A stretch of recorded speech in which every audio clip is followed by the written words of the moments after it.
Aujourd'hui, on va parler de Claro. Ça s'appelait pas Claro avant. Non, ça s'appelait toutes mes aides possibles. Voilà.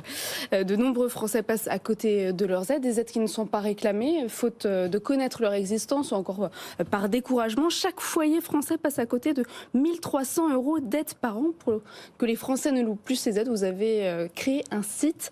Cyprien Boutard-Gesse, bonjour. Bonjour. Vous êtes fondateur de Claro. Vous étiez avant bénévole pour la Croix-Rouge. Comment passe-t-on de bénévole d'une association à la création d'une start-up comme Claro ? C'est justement à travers cette activité bénévole que j'ai constaté ce problème en fait en accompagnant des familles qu'on accompagnait pour obtenir leurs droits, leurs aides, pour les remettre à jour dans leurs papiers administratifs. Et c'est là que je me suis rendu compte qu'il y avait de nombreuses aides qui n'étaient jamais réclamées, que ça touchait tout le monde, qu'elles étaient très complexes à demander et que c'était impossible de toutes les connaître. Et en les rassemblant une par une, on a créé en fait toutes mes aides qui aujourd'hui est devenue Claro. Sauf que là, à l'époque, vous étiez pour une association, je crois, la Croix-Rouge, vous constatiez effectivement le défaut d'information. Sauf que là, désormais, vous proposez cette plateforme aux entreprises pour leurs salariés. Ça évite de partager la valeur ajoutée au sein de l'entreprise. On prend dans les caisses de l'État quelque part. Alors c'est pas tout. C'est une autre manière de voir les choses. En fait, c'est c'est essentiel de traiter ce problème-là à grande ampleur, avec des moyens importants, parce que c'est un problème qui est éminemment complexe, c'est dantesque. Nous, aujourd'hui, on a dû intégrer 1500 aides, ça représente 7 personnes à temps plein qui s'occupent d'aller récolter toutes ces aides, de les mettre à jour, etc. On a des devs, aujourd'hui on a une trentaine de personnes en fait, dans l'entreprise qui doivent faire tourner ça. Et pour ça, on a besoin d'un modèle économique.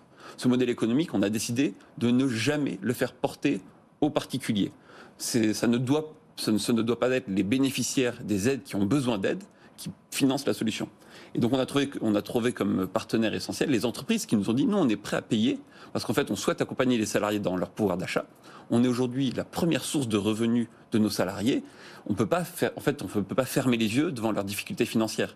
Et on peut pas faire comme si tout ça n'existait pas. Et c'est à la fois, ça va leur permettre d'améliorer le reste à vivre en fin de mois, mais ça va aussi leur permettre de financer des projets qui comptent vraiment. C'est-à-dire qu'aujourd'hui, c'est plus intéressant pour un employeur de permettre à ses employés de financer les études de leurs enfants, de changer de voiture ou de faire refaire leur fenêtre, plutôt que d'acheter un baby-foot ou des... Oui, mais on comprend pourquoi vous êtes allé sur le B2B, mais Christophe a raison, augmentez-les, ça ira plus vite. Alors, c'est pas toujours possible. C'est-à-dire que vous avez des employeurs qui sont sur des secteurs sur lesquels, en fait, les marges sont extrêmement tendues. Et quand bien même ils souhaiteraient les augmenter, en fait, ils n'ont pas la capacité d'apporter 110 € par mois en plus par employé. Mais on comprend